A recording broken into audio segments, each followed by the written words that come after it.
प्रधानमंत्री मोदी पिछले 2 दिनों से गुजरात के दौरे पर हैं। पिछले 36 घंटे में उन्होंने वडोदरा, भुज, अहमदाबाद से लेकर गांधीनगर तक में रोड शो किया। ऑपरेशन सिंदूर पर गुजरात से 140 करोड़ देशवासियों को संदेश दिया तो पाकिस्तान के खिलाफ मोर्चा भी खोला। पाकिस्तान पर गिन गिन कर हमले किए, लेकिन दौरे के आखिरी दिन यानी कि आज प्रधानमंत्री मोदी ने कांग्रेस पर एक के बाद एक 6 बड़े हमले किए।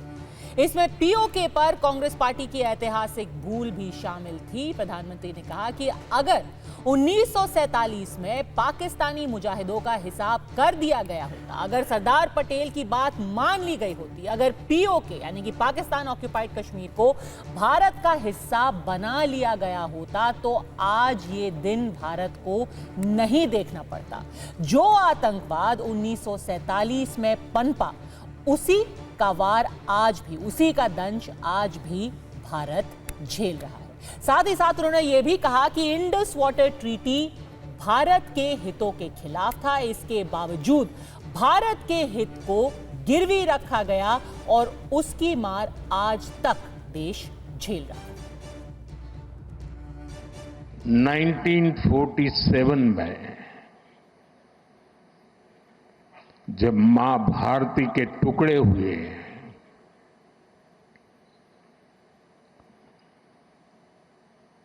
कटनी चाहिए थी तो जंजीरें, लेकिन काट दी गई भुजाएं। देश के 3 टुकड़े कर दिए गए और उसी रात पहला आतंकवादी हमला कश्मीर की धरती पर हुआ। मां भारती का एक हिस्सा आतंकवादियों के बलबूते पर, मुजाहिदों के नाम पर पाकिस्तान ने हड़प ले लिया। अगर उसी दिन इन मुजाहिदों को मौत के घाट उतार दिया गया होता, सरदार पटेल की इच्छा थी कि पीओके वापस नहीं आता है तब तक सेना रुकनी नहीं चाहिए, लेकिन सरदार साहब की बात मानी नहीं गई और ये मुजाहिदीन जो लहू चख गए थे, वो सिलसिला 75 साल से चला है। पहलगाम में भी उसी का विकृत रूप था। इसे प्रॉक्सी वॉर कहने की गलती नहीं कर सकते हैं और इसका कारण है, जब आतंकवाद के 9 ठिकाने तय करके 22 मिनट में, साथियों 22 मिनट में उनको ध्वस्त कर दिया। और इस बार तो सब कैमरा के सामने की सारी व्यवस्था रखी थी ताकि हमारे घर में कोई सबूत न मांगे। अब सवाल है कि आज के दिन 1947 की बात क्यों की जा रही है? क्योंकि प्रधानमंत्री का कहना था कि आज भी आतंकवाद देश में इसलिए है क्योंकि उसको जड़ से उस वक्त खत्म नहीं किया गया। कांग्रेस ने इसका जवाब देते हुए कहा कि यह सिर्फ अपनी नाकामी छुपाने की एक कोशिश है। ना सिर्फ आतंकवाद के खिलाफ लड़ाई, लेकिन भारत की विदेश नीति भी ऑपरेशन सिंदूर के बाद पूरी तरीके से ध्वस्त हो चुकी है। इसलिए बार बार किसी तरीके से उसका ठीकरा कांग्रेस पर फोड़ने की कोशिश की जा रही है। कांग्रेस ने उल्टा 5 सवाल सरकार से पूछे। उन्होंने ये कहा है कि देश, दुनिया भर में किसी भी देश का समर्थन भारत को ऑपरेशन सिंदूर के दौरान और उसके बाद हासिल क्यों नहीं हुआ?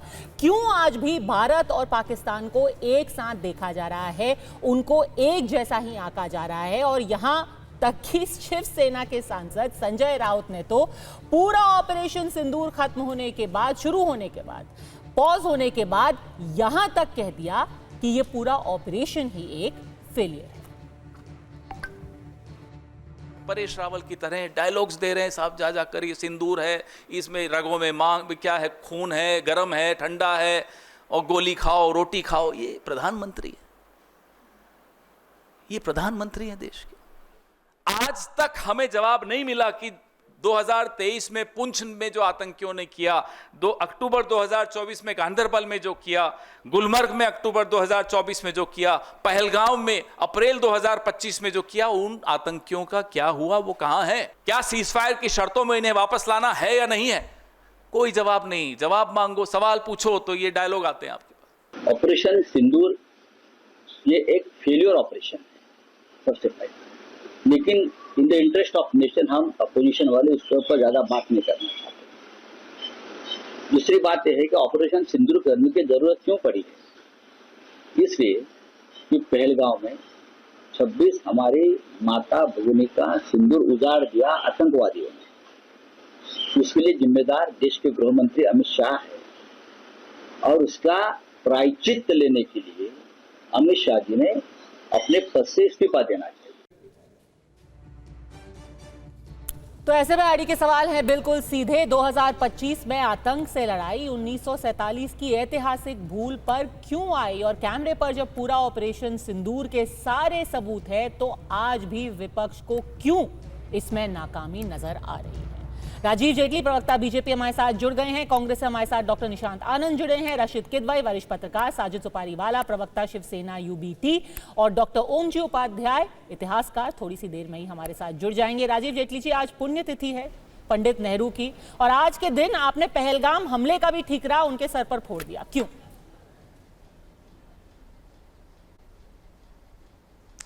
देखिए, पंडित नेहरू इस देश के प्रधानमंत्री थे, उनकी पुण्यतिथि है, इस बात का सबको जानकारी है और सब उनका सम्मान करते हैं एज ए प्रधानमंत्री। लेकिन अगर उनकी नीतियों की बात करें तो नीतियां तो वो बनाई गई थी जिसका खामियाजा इस देश की जनता को भुगतना पड़ा। इस देश की जनता ने अपने ही देश की भुजाओं को कटते हुए देखा। ये नीतियां इस तरीके की बनाई गई थी कि कम से कम मेरा राज चल सके, इस देश का क्या होगा इसकी मैं जिम्मेदारी नहीं लेता। ये नीतियां तब बनाई जा रही थी जिस वक्त पे महात्मा गांधी जी ने भी जवाहरलाल नेहरू जी का विरोध किया था कि जवाहरलाल नेहरू जी अपने आप को एक आइकॉन बनाना चाहते हैं। और ये मैं नहीं कहता हूँ, ये भी एक किताब में लिखा है, जिस किताब को नेहरू जी की महिमा मंडल के लिए लिखाया गया था, उसी में इस बात को कोट किया गया है कि नेहरू जी अड़ियल रवैया अपनाए हुए थे, उनको केवल अपनी पब्लिसिटी से मतलब और अपने राज से मतलब था। तो नेहरू जी एज ए प्रधानमंत्री कौन सम्मान नहीं करेगा, लेकिन जब देश की नीतियां ऐसी हो जाएंगी जिसका देश को खमियाजा उठाना पड़ेगा तो नो डाउट फिर कहीं ना कहीं क्वेश्चन तो उठेगा। और वही क्वेश्चन उठाया गया है कि हमारा देश का टुकड़ा हुआ, पहला टुकड़ा हुआ, उसके बाद बार बार कांग्रेस पार्टी एक ही बात लेकर के आती है कि हमने 2 टुकड़े कर दिए। भाई ये तो शर्म की बात है कि हमने अपने ही देश के 3 टुकड़े कर दिए। हम जहां पर बचना चाहिए हमें कि हमारी वजहों से इस देश का टुकड़ा हुआ, वहां ये खुशी मनाते हैं कि हमने 2 टुकड़े कर दिए। कौन थी उसके पीछे की वजह? ठीक है, कौन चाहता था बंटवारा? किसने बंटवारा मांगा? इतिहास में जाकर के देखिए। तो अगर कोई अपनी नीतियां इस तरीके की बनाएगा कि मुझे केवल सत्ता का सुख चाहिए, देश कहां जाता है इस बात से मेरा कोई सरोकार नहीं है, तो उंगली तो उठेगी। ठीक है, तो और कम से कम ये चर्चा तो होगी। ठीक है, ये उसके बाद भी जरूरी है, आपके पास तो 2 ही जानकारियां होंगी ना कि बांग्लादेश और पाकिस्तान बनाया। ठीक है डॉक्टर निशांत आनंद, ये चर्चा जरूरी है क्योंकि अभी आतंक के खिलाफ लड़ाई छिड़ी हुई है। 1968 के अंदर आज प्रधानमंत्री ने कहा कि वी आर एट वॉर, हम आतंक के खिलाफ जंग लड़ रहे हैं, लेकिन इसकी जरूरत क्यों आन पड़ी है? क्यों 1947 में 1962 को हिमालयन ब्लंडर कहा गया था, पर क्या इससे बड़ा ब्लंडर 1947 में हुआ था? अगर हम पीओके को, जैसे सरदार पटेल ने कहा था, अगर हमारी सेना वापस ले लेती तो आज उस पीओके में सारे आतंक के अड्डे नहीं पनपते, वहां पर सारे जितने भी आतंक के आका हैं उनको शरण नहीं मिल पाती। तो क्या उसकी जवाबदेही आज 2025 में भी जरूरी है? डॉक्टर निशांत आनंद। सभी को नमस्कार।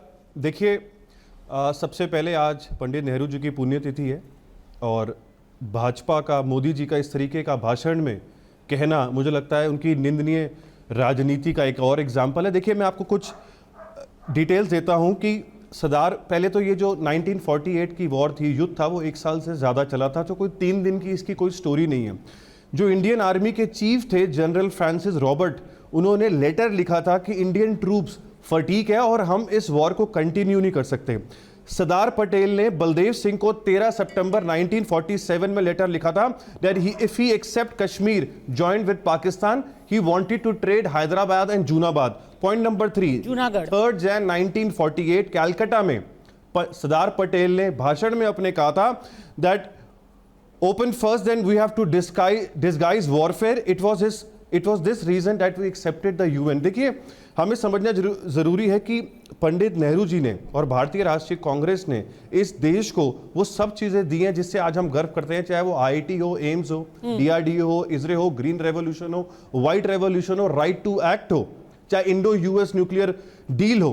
तो आज हम पूछना चाहते हैं कि मोदी जी ने इस देश को क्या दिया है जुमलों के सिवा? भारतीय जनता पार्टी ने इस देश को 11 साल में क्या दिया? देखिए, सिंदूर ऑपरेशन के बाद अगर ये वॉर कंटिन्यू है और अभी ये रुकी नहीं है, तो मोदी जी ने मॉडलिंग क्यों चालू कर दी है? जिस तरीके से अयोध्या के समय राम जी के साथ मोदी जी के पोस्टर थे, उसी तरीके से आज आर्मी की ड्रेस पहन के प्रधानमंत्री जी के पोस्टर 20 प्रदेशों में लगने शुरू हो गए हैं। इसी तरीके से चाहे आटा जा रहा है, चाहे बच्चों के स्कूल के बैग हैं, उस पे मोदी जी की फोटो लगने लगी है। अब आ जाते हैं हमारे देश की फॉरेन पॉलिसी में। देखिए, 26/11 के बाद ओबामा ने क्लियरली कहा था कि हम कंडेम करते हैं पाकिस्तान को। आज ट्रंप ने डॉक्टर आनंद, एक सेकंड, ये पहले 1947 वाला मामला समझ लेते हैं।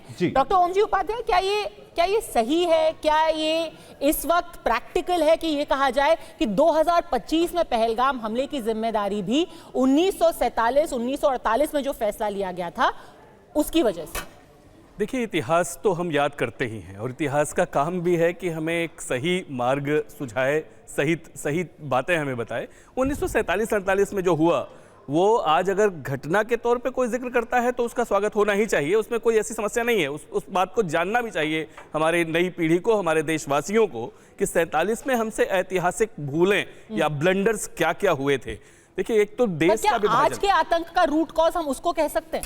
एक बात तो है ना कि 47 में अगर अक्टूबर 47 और नवंबर की जो घटनाएं हैं आप देखेंगी, जो कबायली हमला हुआ था 10,000 लोगों का, और उसके बाद का पूरा जो हिस्टोरिकल डेवलपमेंट है, उसमें जो पटेल की इच्छा थी या पटेल जिसके लिए अड़े थे, अगर वास्तव में वो मान लिया गया होता तो ये तो ऐतिहासिक सच्चाई है और एकदम प्राइमरी सोर्सेज हैं उसके लिए हमारे पास, कि फिर ये समस्या ही खत्म हो जाती। यद्यपि मैं इतिहास के विद्यार्थी के रूप में, हम लोग कहते हैं कि इतिहास में इफ बट पे बात नहीं करनी चाहिए, जो हुआ वो हुआ, लेकिन फिर भी अगर हम ये सोच के करें कि अगर पटेल उस समय, पटेल की सारी बातें स्वीकार हुई होती और पीओके हमने चढ़ के ले लिया होता सैन्य कार्यवाही के साथ, तो फिर ये समस्याएं खत्म हो जाती। वो आतंक जो पनपा है आज, जिसको लेके हम इतने सालों से 75 साल से लगातार, 78 साल से लगातार जूझ रहे हैं, 1947 से ही, उस कबायली हमले से ही मानिए, और जो छद्म युद्ध झेल रहे हैं, वो शायद ऐसा नहीं होता, शायद ऐसा नहीं होता, हो सकता है वो अपने देश में पनपा लेता, ऐसा भी कहना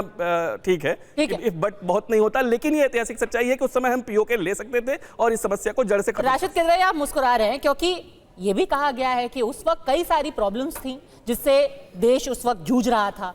आपका हैदराबाद में प्रॉब्लम थी, जूनागढ़ में प्रॉब्लम थी, पर अगर आप हैदराबाद में एक मिलिट्री ऑपरेशन चला सकते थे, ऑपरेशन पोलो वहां कर सकते थे, तो फिर हमारी सेना को यहां पे क्यों रोक लिया गया? जड़ से खत्म हो जाती ना। जिस तरीके से आपने हैदराबाद की जो पूरी प्रॉब्लम थी उसको सॉल्व कर लिया एक झटके में, वैसे ही पीओके की भी पूरी प्रॉब्लम को सॉल्व कर लेते, और वो जबकि 3-4 महीने तक हमारी सेना के कब्जे में वो पूरा इलाका था। पद्मजा, देखिए, इतिहास के पन्नों से अगर हम आधी बात कहें या एक अलग तरीके की बात कहें और उसको पूरी बात का वर्णन न करें, तो वो सच से ज़्यादा वो असत्य साबित होता है। दरअसल जिस घटना का जिक्र प्रधानमंत्री मोदी ने किया, उस बात का जिक्र नहीं किया कि महाराजा हरि सिंह जो थे भारत के विलय के विरोधी थे, जो महाराजा कश्मीर थे, और सरदार पटेल चाहते थे कि महाराजा हरि सिंह जो हैं वो सरेंडर करें और भारत में विलय का निर्णय लें, और इसके लिए पटेल ने भारतीय फौज को, सेना को भेजने में भी डिले कराया, और उसका उनके पीछे उसकी रणनीति थी। तो ये तमाम चीज़ों का उल्लेख जो है प्रधानमंत्री ने नहीं किया और हमारे इतिहासकार भी उसका उल्लेख नहीं कर रहे हैं। और जो वहाँ के उस डिले के टाइम पे जो 48 घंटे जब भारतीय सेना के पहुँचने में जो समय लगा, उस समय जो पाकिस्तान की जो फौज थी, जो कबायली कहते थे, जो 10,000 लोग थे, उनका मुकाबला किसने किया? वो जम्मू कश्मीर के जो शेख अब्दुल्ला थे और उनके जो वॉलंटियर्स थे, उन्होंने भारत को कश्मीर में के साथ जोड़े रखने में बहुत बड़ा उनका योगदान है। अगर प्रधानमंत्री सिलसिलेवार तरीके से तमाम चीज़ों का जिक्र करें तो इस चीज का भी जिक्र करें। पर फिर पटेल के बारे में उन्हीं तो फोर्सेस को अगर पीछे आउट ऑफ हटने के लिए भी तो कॉन्टेक्स्ट कहा है गया कि वो तो चाहते नहीं थे। शेख अब्दुल्ला और नेहरू जी ने फिर उन्हीं फोर्सेस को पीछे हटने के लिए भी तो कहा। देखिए, इसका वही मैं कह रहा हूं कि एक लंबा इतिहास है, उसका आज औचित्य क्या है? क्या पहलगाम के जो दोषी हैं जिन्होंने दरिंदगी अंजाम दी, उनको हम क्यों नहीं पकड़ पाए? क्यों हम पाकिस्तान पे प्रेशर नहीं बना रहे हैं कि वो आतंकवादी हमें हैंडओवर करे? नहीं, और ये मूल प्रश्न है जिसका जवाब राजीव जेटली देंगे। ओम जी उपाध्याय आपको एक काउंटर करना चाहते हैं, फिर राजीव जेटली। नहीं, देखिए, एक तो ये कि 20 अक्टूबर से अगर घटनाओं को सही तरीके से समझिए, बस मैं 1 मिनट लूंगा। 20 अक्टूबर को जब कबायली चलते हैं वजीरिस्तान से और उसके बाद बारामूला तक पहुंचते पहुंचते जिस तरीके से वो बारामूला में जो करते हैं, जिससे आज भी वहां के लोगों से आप बात करें और जो दर्द वो बयां करते हैं आज भी, उसको जब आप समझेंगे और उसके बाद मतलब वो 25-26 अक्टूबर के बाद, तब तक हम इसलिए नहीं कर सकते थे क्योंकि हमारे साथ एक्सेशन नहीं हुआ था। जब तक इंस्ट्रूमेंट आप एक्सेशन न हो जाए तब तक हम कार्यवाही नहीं कर सकते थे, एक टेक्निकल स्थिति थी। इसके बावजूद पटेल बार बार ये चाहते थे और ज्यों ही ये हुआ, बाद में जो जितना घटनाक्रम हुआ, वीपी मेनन से जो बातचीत होती है, हरि सिंह भाग के जम्मू आते हैं और जाके जिस क्षण इंस्ट्रूमेंट ऑफ एक्सेशन साइन हो जाता है, उसके बाद का तेवर देखिए ना। इसलिए ये आरोप लगाना कि हमने सही समय पे मूव नहीं किया या हमने सही समय पे क्यों नहीं किया, उसके पीछे कारण केवल ये था। और उसके बाद जब 26 अक्टूबर को बड़ा प्रसिद्ध बयान है ये तो कि भाई साहब की वो रात को अपने एडीसी को अपनी पिस्टल दे के हरि सिंह सोते हैं कि अगर मुझे सवेरे ये पता न चल जाए कि श्रीनगर में भारतीय सेना वायुसेना लैंड कर गई है तो मुझे जगाना मत, मुझे गोली मार देना। इसलिए और उसके बाद तुरंत एक कार्रवाई होती है, लेकिन उस कार्रवाई की जो इंटेंसिटी थी या उस कार्रवाई को जिस तरह से खींचा गया, रोक लिया गया, वो एक ऐतिहासिक भूल हम कह सकते हैं। ये तो फिर मैं कह रहा हूं कि इतिहास के विद्यार्थी के रूप में मैं बार बार ये कहता हूं कि इफ्स बट्स नहीं होते, लेकिन ये ऐतिहासिक सच्चाई तो थी ही, इसको स्वीकार करना चाहिए। ठीक है, ऐतिहासिक अगर भूल हुई भी है राजीव जेटली, मूल प्रश्न तो यही उठता है कि क्या 2025 में भूल जो हुई है उसको भुलाया जा सकता है?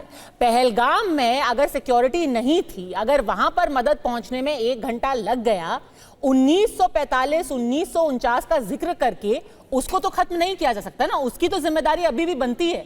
और आज कांग्रेस पार्टी कह रही है कि आप उसके लिए इस्तीफा करवाइए क्योंकि वहां पर जो चूक हुई है उसका सुधार 1948 में नहीं किया जा सकता। देखिए पद्मा, एक बात को समझने की बहुत सख्त ज़रूरत है। आज हम चैनल के ऊपर डिबेट कर रहे हैं, लंबे वक्त से करते आ रहे हैं, और आप तो इतने सीनियर जर्नलिस्ट हैं, लगभग 15-20 साल से तो मैं आपको देख रहा हूँ। आपने देखा कभी भी हमारी सरकार से पहले जो डिबेट्स होती थी उसके विषय क्या होते थे? उसके विषय ये होते थे क्या हमने अंतर्राष्ट्रीय मंच पे अपनी बात रखी, क्या हम इन बातों को लेकर के जा सके कि पाकिस्तान आतंकवाद फैलाता है, यही विषय होते थे। इस पे जवाब दिए जाते थे कि हाँ किस किस मंच पे हम गए। कभी ये विषय रखा गया कि मिसाइल कहाँ से निकली, कौन से आतंकवादी अड्डे को उड़ाया गया? कभी ये विषय रखा गया?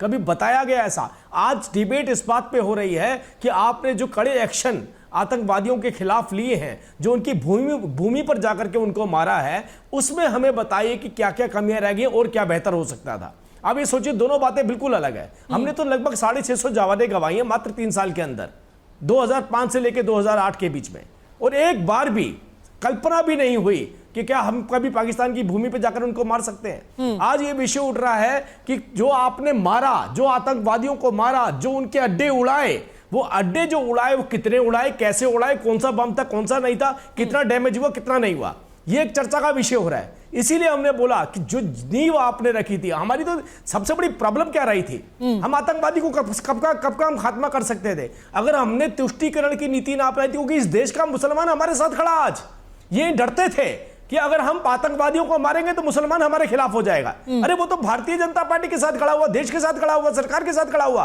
अगर ये डर इनके अंदर ना होता तो क्या आतंकवादी आज होते? और आप ये सोचिए कि पाकिस्तान और कांग्रेस दोनों की एक ही नीति है। पाकिस्तान भी अपनी जनता के लिए नहीं बनी है, वो भी आतंकवादियों के लिए बनी है। अपनी सेना को तो कारगिल में छोड़ के चली गई कि हमारे सैनिक नहीं है, और जब हमने आतंकवादियों को जाकर के पाकिस्तान में मारा तो उनके कॉफिन के ऊपर अपना झंडा फैला रहे हैं। डॉक्टर निशांत आनंद, आपने नींव रखी इस आतंकवाद की और उन्होंने अपनाई, अगर उसी नीति के तहत हम चलेंगे, और उसको आपने फलने फूलने भी दिया। लड़ रही है बीजेपी की सरकार, वो कह रहे हैं हम लड़ेंगे, लेकिन हम बस लोगों को ये बता रहे हैं कि कैसे उसकी नींव आपने रखी और कैसे उसको आपने फलने फूलने दिया आतंक को। डॉक्टर आनंद, देखिए भारतीय जनता पार्टी को आदत है किसी न किसी पीछे छुपने की। कभी वो इंडियन आर्म फोर्सेस के पीछे छुपते हैं, कभी वो पंडित जवाहरलाल नेहरू कांग्रेस पार्टी के पीछे छुपते हैं। 11 साल के अंदर इंडिया के अंदर 27 टेररिस्ट अटैक हुए हैं। हम शुरू करते हैं 22 तारीख से पहलगांव से। इंटेल की खबर थी, ये हिंदुस्तान टाइम्स और टाइम्स ऑफ इंडिया में आर्टिकल है कि intel informed the government that there can be a terrorist activity in Pahalgam. तो जहां पर 2000 लोगों की भीड़ होती है वहां पर कोई सिक्योरिटी क्यों नहीं थी? आगे आ जाते हैं, इन्होंने सिंदूर ऑपरेशन का नाम दिया कि माताओं और बहनों का सिंदूर उजड़ा है, उसका बदला मोदी सरकार लेगी। और फिर उसी सिंदूर को मोदी जी कहते हैं मेरी नसों में सिंदूर बह रहा है। तो अगर लॉजिकली आप देखें तो वो कितनी गलत बात कह रहे हैं कि जो सिंदूर उजड़ा है वो मेरी रगों में बह रहा है। तो ये डायलॉग बाजी। आज हम पूछ रहे हैं कि जो 4-5 टेररिस्ट थे क्या आपने पकड़ लिए? अगर वहां से सीज फायर का पाकिस्तान का फोन आया था कि हमें सीज फायर करना है, तो भैया आपने एक्सेप्ट किया है तो किसी शर्तों पे एक्सेप्ट किया होगा। ये तो हुआ नहीं होगा, फोन आया एक्सेप्ट कर लो, उन्होंने एक्सेप्ट कर लिया। तो क्या वो हमें 4 टेररिस्ट दे रहे हैं? क्या सिंदूर का बदला मोदी जी ले रहे हैं कि सिर्फ डायलॉग बाजी करके अपनी फोटो चिपका रहे हैं? तो ये समझना जरूरी है। ट्रंप ने 8 बार कहा कि मैंने ट्रेड के लिए रुकवाया, मोदी जी की आवाज नहीं निकली। ना मोदी जी पाकिस्तान पे हमला कर पा रहे हैं, ना ट्रंप को जवाब दे पा रहे हैं। सबसे कमजोर प्रधानमंत्री है मोदी। मैं आपको एक बात और बता दूं, अडानी की फाइल मूव होने लग गई है अमेरिका में। नहीं, आपको पता लगेगा से कमजोर हो जाएंगे क्या? बता, आप चाहते हैं वैसी व्यवस्था कायम हो जाए? आज ये ऐसी व्यवस्था थी। हाफिज सईद कैसे बच आओ और मारो, हाफिज सईद आओ और मारो। जो टेररिस्ट मार के गए थे, जो उन्होंने पहलगांव किया, पुलवामा किया, 27 टेररिस्ट अटैक करे, भारतीय जनता पार्टी ने एक को नहीं पकड़ा। आज ये 80 साल पीछे सरकार से सवाल पूछते हैं। 11 साल की सरकार होने के बाद पकड़ा क्या होता है? हम तो घर में घुस-घुस के क्या हमारे देश को दिया है? क्या होता है? इन्होंने पकड़ा क्या शब्द होता है? पॉलिसी क्या है इनकी? हम तो वहां मार रहे हैं जहां से खाद मिलती थी। का प्राइम मिनिस्टर हमारे देश का प्राइम मिनिस्टर को एक तराजू में हमने उसको भी मारा जो इस देश में खाद देते हैं। हमारा प्रधानमंत्री इसीलिए बाहर बैठे हैं। कमजोर नहीं है। कांग्रेस पार्टी कहती है हमारा प्रधानमंत्री इतना कमजोर नहीं है, लेकिन प्रधानमंत्री कांग्रेस के पीछे छुपना चाहता है, पंडित नेहरू के पीछे छुपना चाहता है, 80 साल पीछे जाना चाहता है। सरदार पटेल ने लेटर लिखा था, स्पीच में कहा था कि हमारे में हिम्मत नहीं थी लड़ने की, इसलिए हम यूएन में गए। वो जूनागढ़ और हैदराबाद को ट्रेड करना चाह रहा था। देखिए 11 साल में भारतीय जनता पार्टी सरदार पटेल ने मेरे ख्याल से ये नहीं लिखा था कि हमें बड़ा जुमलाबाज नहीं है। उन्होंने ये लिखा था कि हमारी फोर्सेस क्योंकि हैदराबाद में भी डिप्लॉयड हैं, तो पाकिस्तान से कम सैन्य शक्ति इस वक्त हमारे पास कश्मीर के अंदर डिप्लॉयड है। ओम जी उपाध्याय, अगर आप इस पे थोड़ा सा रोशनी डाल सके। ऐसा मेरे ख्याल से हमारे देश में सरदार पटेल ने ये नहीं लिखा कि हमारे पास हिम्मत नहीं है पीओ के वापस। अच्छा है, बोल ज्वाइंट पाकिस्तान जी, आप क्यों इंटरप्ट कर रहे हैं? वो बता रहे हैं ना, अपनी कहानी बता रहे हैं खुद। उनको 13 सितंबर 1947 को पटेल साहब ने कहा था we accept Kashmir joint Pakistan. He said open fight then do a disguise warfare. देखिए अगर आर्मी चीफ कह रहा है कि हम और लड़ाई नहीं लड़ सकते, तो कोई पढ़ा लिखा प्रधानमंत्री उस चीज को आगे नहीं बढ़ाएगा।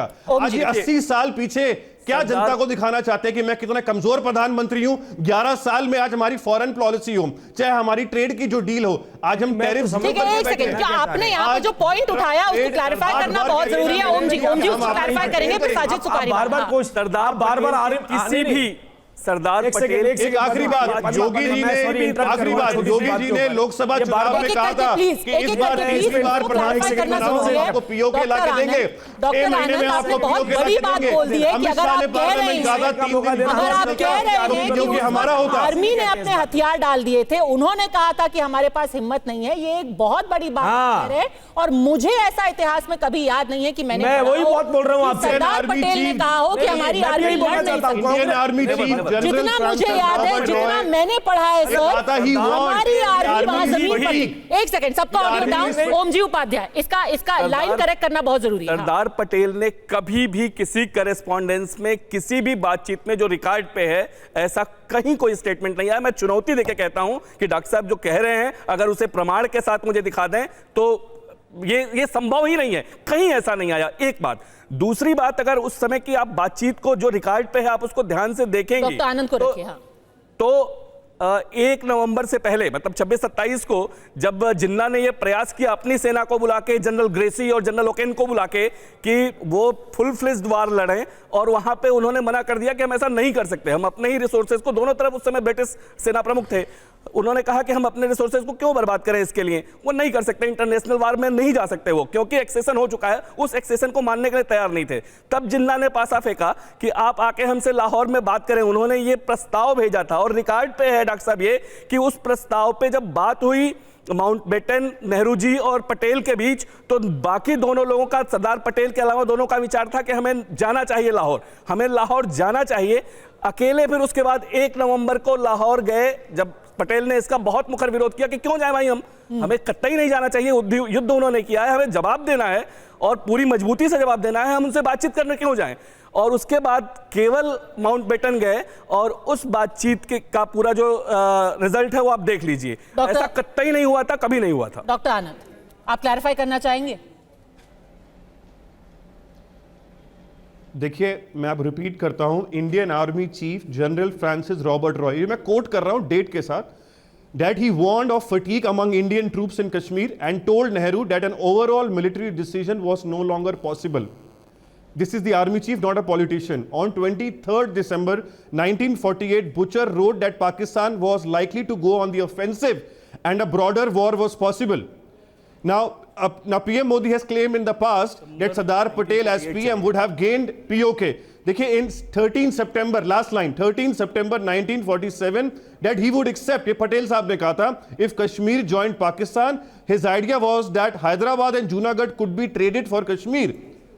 So हमें समझना जरूरी है कि आज देखिए, मैंने एक्सप्लेनेशन दी, मैं आपको बताया 80 साल पुरानी आज भारतीय जनता पार्टी छुप रही है अपनी नाकामियों को छुपाने के लिए। 11 साल के अंदर इनके पास सारी चीजें थी, आज की अर्थव्यवस्था। ठीक है, उन्होंने सोर्स कोट कर दिया है डॉक्टर उपाध्याय। आज मोदी जी डायलॉग बाजी के सिवा क्या कर रहे हैं इस देश के लिए? हमारी क्षमता नहीं है लड़ने की, ये कहां कहा उन्होंने?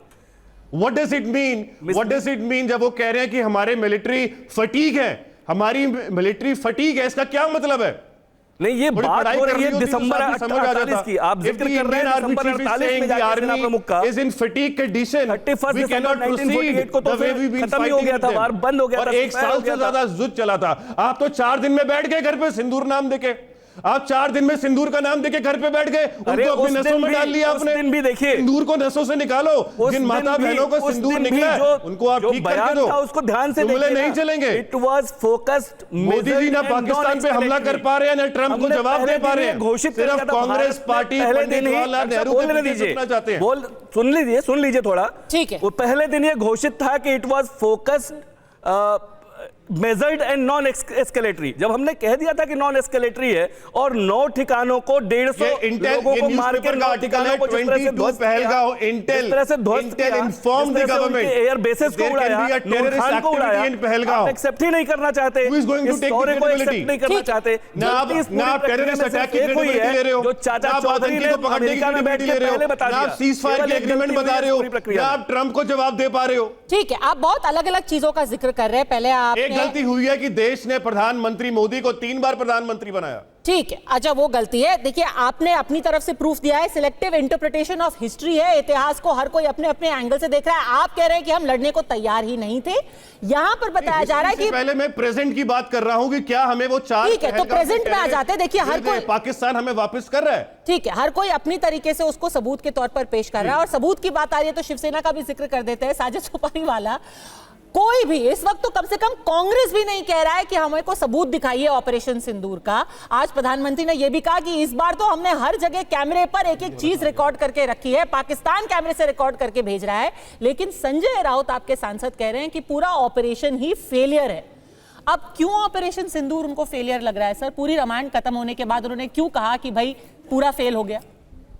मैं आपकी बात का जवाब देना चाहता हूं। उसके पहले आपने ही वो वीडियो क्लिप चलाई थी जहां संजय राउत साहब ने कहा था कि ये जो आपने बोला कि फेलियर के बारे में, उन्होंने कहा कि हम आर्मी के साथ बिल्कुल पहले से ही हम सराहना कर रहे हैं जो भी आर्मी ने काम किया है। हम ये नहीं देखेंगे कौन सी गवर्नमेंट यहाँ पर सेंट्रल में है, हम ये देखेंगे कि हमारी आर्मी के साथ हम खड़े, चाहे कोई भी पॉलिटिकल पार्टी है उससे हमें मतलब नहीं, प्रधानमंत्री हमारे हैं, हम प्रधानमंत्री के साथ खड़े।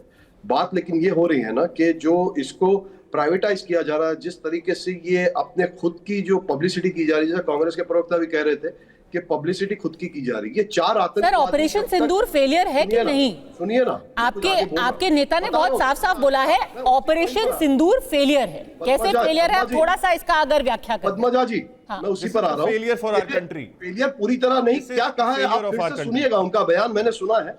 4 आतंकवादी जो अभी तक पकड़े नहीं गए, हमने ऑपरेशन सिंदूर कब कामयाब माना जाएगा जबकि ये 4 आतंकवादी हमें या तो पकड़े जाए या पाकिस्तान हमें रिटर्न करे या हम उनको पकड़े। अच्छा। जब तक ये कंप्लीट नहीं होता, ऑपरेशन सिंदूर अभी तक चल रहा है, तो इसको कामयाब चल रहा है उसको आपने नाकामयाब कैसे बता दिया? मैं बात मानती हूँ आपके ऑपरेशन सिंदूर चल रहा है, कामयाब कब बोला जाएगा? जब ये कंप्लीट हो जाएगा। या ऑपरेशन कंप्लीट ही नहीं हुआ, बिल्कुल, तो और उसको फेलियर भी तभी बोला जा सकता है जब ये कंप्लीट हो जाएगा। आतंकवादी जो चीज चल रही है, एक मिनट, जो एग्जाम अभी हम लिख रहे हैं, वो 4 आतंकवादी पहले से ही कैसे फेल कर दिया? अभी तक पाकिस्तान बाज नहीं आया। हमने ट्रंप के बोलने पर सीज फायर भी कर दिया। ट्रंप ने ट्वीट करता है कि सीज फायर हो चुका है। हमारे प्रधानमंत्री को बताना चाहिए था, उसकी जगह ट्रंप हमें बता रहा है कि सीज फायर हो चुका है।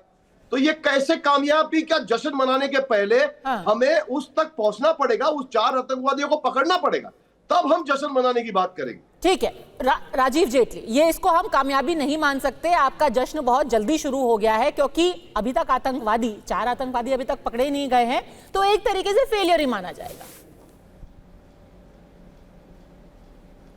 देखिए, हम तो आतंकवाद का खात्मा करने के लिए निकले हैं और हमने कहा है कि ऑपरेशन सिंदूर चलता चला जाएगा।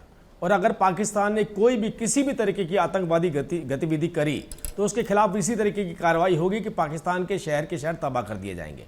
ये हमने करके दिखाया है।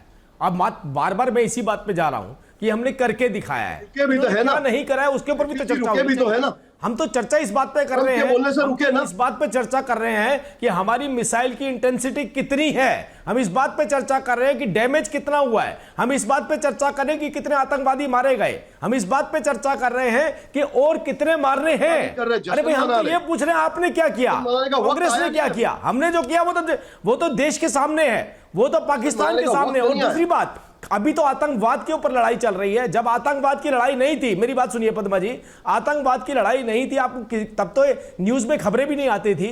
1968 में 800 से ज्यादा वर्ग किलोमीटर की जमीन तो इंदिरा गांधी जी ने गिफ्ट कर दी थी पाकिस्तान को, रण ऑफ कच्छ की। होता है, पता चला किसी को?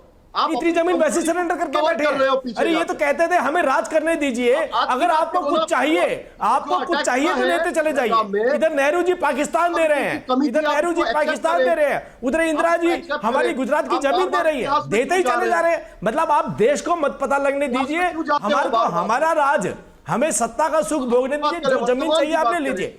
अब मुद्दा यहां पर यह है कि हम तो बार बार ये कह रहे हैं अटैक अटैक और अटैक।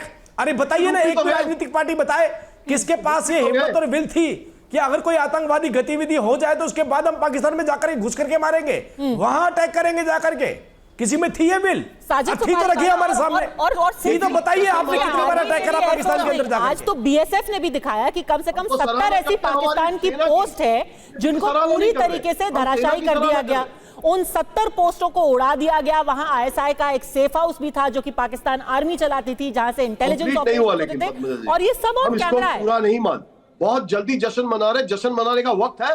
पहले उन 4 आतंकवादियों का हिसाब होगा, उनको पकड़ा जाएगा और इसका जवाब चाहिए। जश्न नहीं बनाएंगे हम, हर आतंकवादी के मरने पे जश्न बनाएंगे, जरूर मनाएंगे, हम जरूर मनाएंगे। हमें किसी का डर नहीं है। हमें मालूम है कि हमारे देश का इंसान हमारे साथ खड़ा है, वो अक्रॉस द धर्म हमारे साथ खड़ा है। हमें जश्न नहीं मनाना, हमें उनको मारना है।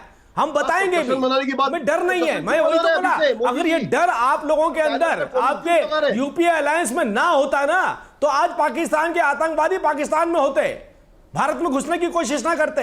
चलिए आप पोस्ट उड़ाते रहिए, लेकिन अभी भी सेना का दिल मांगे मोर। वो कह रहे हैं कि जब तक वो 4 आतंकवादी, भले से ही आप पाकिस्तानी रेंजर्स को देखिए वो भाग रहे हैं, भले से ही आप 70 पोस्टें उड़ा दे, भले से ही आप 9 ठिकाने खत्म कर दे, लेकिन अभी भी मिशन इम्पॉसिबल नहीं, मिशन इनकम्प्लीट है। राशिद किदवई जी, देखिए पद्मजा, पूरी डिबेट में एक दूसरे के ऊपर इल्ज़ाम लगाया जा रहा है, कबियाँ गिनाई जा रही है, जबकि बात यह है कि भारत एक देश की हैसियत से हमेशा पाकिस्तान के ऊपर भारी पड़ा है जब भी कोई भी लड़ाई हुई है या कोई किसी युद्ध जैसी स्थिति हुई है।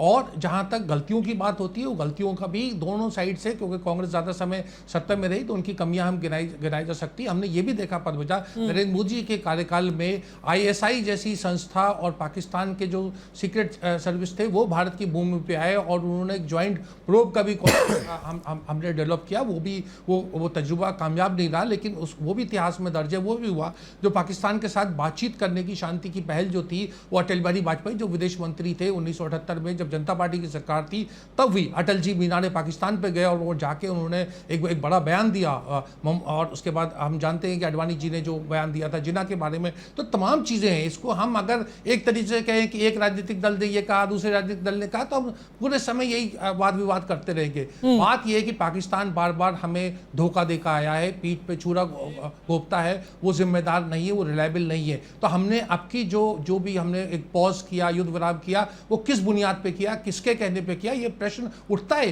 पद्मजा, हमने देखा जब बंबई पे हमला हुआ था, आतंकवादी हमला हुआ था, मुख्यमंत्री मोदी जी गए थे, प्रेस कॉन्फ्रेंस की थी। अटल बिहारी वाजपेयी ने पार्लियामेंट सेशन का डिमांड किया था जब चाइना से लड़ाई चल रही थी। प्रश्न पूछे जाते हैं। खुद कारगिल के समय, पद्मजा आप एक अच्छी रिपोर्टर रही है, पत्रकार है, आपको याद होगा कि एक पूरी सुब्रमण्यम कमेटी रिपोर्ट आई थी कि कारगिल में चूक क्यों हुई। तो हम अपना, जब हम कारगिल की लड़ाई जीते, लेकिन हमने ये भी एक निर्णय लिया प्रधानमंत्री वाजपेयी ने कि एक पूरी कमेटी बनाई और सुब्रमण्यम कमेटी ने बताया कि क्या क्या कमियां नहीं, क्यों ऐसा हुआ कि वो जो थे घुसपैठिए घुस आए थे। तो तमाम बातें होती है कि राष्ट्र हित में हमें बात करनी चाहिए। इस तरह की सिलेक्टिवली कोट करने से मुझे लगता है कि कोई ना उस राजनीतिक दल को फायदा होता है और ना देश को। ओम जी उपाध्याय, क्योंकि आप इतिहासकार हैं और राशिद किदवई कह रहे हैं कि इतिहास में गलतियां या फिर जिसको कह लीजिए कि हिट एंड ट्रायल सबने किया है। एक वो भी एक्सपेरिमेंट था कि पठानकोट में ISI की टीम बुला करके जॉइंट इन्वेस्टिगेशन की बात की गई। एक वो भी एक्सपेरिमेंट था कि एक गुडविल जेस्चर दिया गया नवाज शरीफ की पोती की शादी में जाकर के 2015 में प्रधानमंत्री ने उसमें शिरकत की। लेकिन कहना कि सिर्फ एक पार्टी की वजह से देश आज आतंक का दंश झेल रहा है, क्या ये सिलेक्टिवली इतिहास को इंटरप्रेट करना है? देखिए, बिल्कुल सही है कि हम किसी भी तथ्य के अपने इंटरप्रिटेशंस होते हैं और उससे एक नैरेटिव बनता है।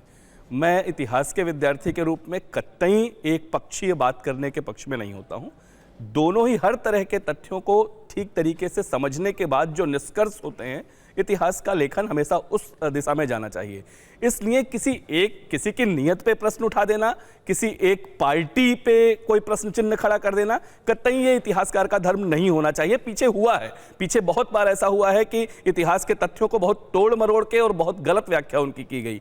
ये एक बात है। दूसरी बात, लेकिन जब भी हम 47-48 के इतिहास को पढ़ते हैं और उसके तथ्यों को समझने की कोशिश करते हैं, तो उसमें जो गलतियां हुई हैं उनको खुले मन से स्वीकार करने में भी समस्या नहीं है। वो गलतियां, मैं ये नहीं कह रहा कि उसके पीछे कोई नीयत खराब रही होगी किसी की। सब हर व्यक्ति का अपना व्यक्तित्व होता है। आज के नेतृत्व पे भी कई सारे इस तरह के प्रश्न चिन्ह खड़े हो रहे हैं। आगे ये फैसले किए जाएंगे आज के तथ्यों के आधार पे कि वो सही था या गलत था। ये हर दौर में होता है। इसको लेके इतना बड़ा ये प्रश्न उठाना कि ये किसी की नीयत पे प्रश्न है, लेकिन ऐतिहासिक सच्चाई जो है वो है 47-48 में कुछ ऐतिहासिक भूलें हमसे हुई, इसको स्वीकार करना चाहिए और उसका दंश हम झेल रहे हैं। आगे उसके दुष्परिणाम हम अपने जीवन में भी कई बार ऐसी गलतियां करते हैं जिसके दुष्परिणाम हमको झेलने होते हैं। आज के सवाल आप जो पूछे बिल्कुल जायज है, लेकिन इतिहास में जो चूक हुई है, गलतियां हुई हैं, उसको आप नजरअंदाज नहीं कर सकते। मान लीजिए हाँ हुई है, अब आगे बढ़ते हैं। देखिए, मैं आपको बताता हूं कि भारतीय जनता पार्टी से 22 तारीख से हमने सवाल पूछना शुरू किया कि पहलगांव का जो अटैक हुआ वो इंटेल का फेलियर था, जवाब दो। उन्होंने जवाब नहीं दिया। ऑल पार्टी मीटिंग में मोदी जी आए नहीं, स्पेशल सेशन हमने बुलाया, उसमें उन्होंने उसको एक्सेप्ट नहीं किया। जब कांग्रेस पार्टी से मांगा गया था तो अडवाणी जी ने 32 मिनट की स्पीच दी थी। आज जब 10 दिन से देश सवाल पूछ रहा है कि आपने सीज फायर कैसे कर दिया, सिंदूर ऑपरेशन का बदला कहां लिया, टेररिस्ट अटैक क्यों नहीं हुआ है, तो 10 दिन बाद वो आज 80 साल पुरानी बात हिस्ट्री बता के लोगों को जस्टिफाई कर रहे हैं कि सिंदूर ऑपरेशन मैंने पूरा कर दिया और अब मैं मॉडलिंग कर सकता हूं और अब मुझे वोट करना शुरू कर दो। जिस तरीके से पहलगांव के बाद भी मोदी जी ने स्पीच में कहा था कि अपने वीर जवानों के लिए इस बार वोट अपना बीजेपी को देना। ठीक है, 30 सेकंड बचे। राजीव जेटली इसका जवाब। आज हमने क्या मांगा, कांग्रेस पार्टी इतिहास लोगों ने पढ़ लिया है, पर आगे की आपकी जवाबदेही, आप भाग नहीं सकते। राजीव जेटली। नहीं, बिल्कुल नहीं भाग सकते। मैं तो कांग्रेस से पूछता हूं, हमने तो बताया कि हमने क्या किया। आप ये एक ऐसा मॉडल बताइए हमारे को आतंकवाद के खिलाफ जो कांग्रेस ने अपनाया हो, जिसको हमें अपना लेना चाहिए। एक बताइए ना मुझे, क्या क्या कदम उठाया आपने? मुंबई अटैक के बाद क्या कदम उठाया आपने? प्राइम मिनिस्टर इंदिरा गांधी जी ने पाकिस्तान को 2 टुकड़ों में किया था। मैं तो पूछना जब चाहता हूं, डिक्सन आया एक था मॉडल तो बताइए। बंगाल में, तुम्हारे पास तो मॉडल ही नहीं है। आंख दिखाई आप तो थी सरेंडर अमेरिकन करके को। बैठते थे, उनके आगे हाथ जोड़ के बैठते थे आतंकवादियों नहीं लगाई थी और आतंकवादियों को हाथ देने वाले लोग। इंदिरा गांधी जी ने आज एक बार भी मोदी बताइए, जी की इन्होंने तरह चर्चा जुमले करी और क्या? डायलॉग नहीं फेंके हमारे थे, मॉडल को अपनाइए। मॉडलिंग नहीं हमने करी किस थी। तरीके से आतंकवादियों को सिंदूर मार का के दिखाया? बदला बीजेपी अरे भाई, आप तो नहीं ले पाई। सरेंडर करते आए हैं इस देश के जवानों को, इस देश के नौजवानों को, इस देश की आतंक आर्मी को। ठीक है, इतने सेना को बुरे दिन लेकर देखने के, पड़े। पाकिस्तान को लेकर के, आर्मी वाले तो खुद देश कहते हैं रक्षा को हमें लेकर हिदायत के नहीं थी गोली चलाने की। दोनों सरकारों के ऐसा क्या मॉडल था ये बताइए जनता ना। के सामने ऐसा है। कौन सा राज था? लोगों ने कौन से लोग 2018 भी थे देखा जिनको है, खुश करने के लिए आप लोगों ने 1971 भी देखा है, लोगों ने 2025 भी देख लिया है। कौन सा मॉडल जनता बेहतर मानती है, ये मैं आप पे छोड़ती हूँ।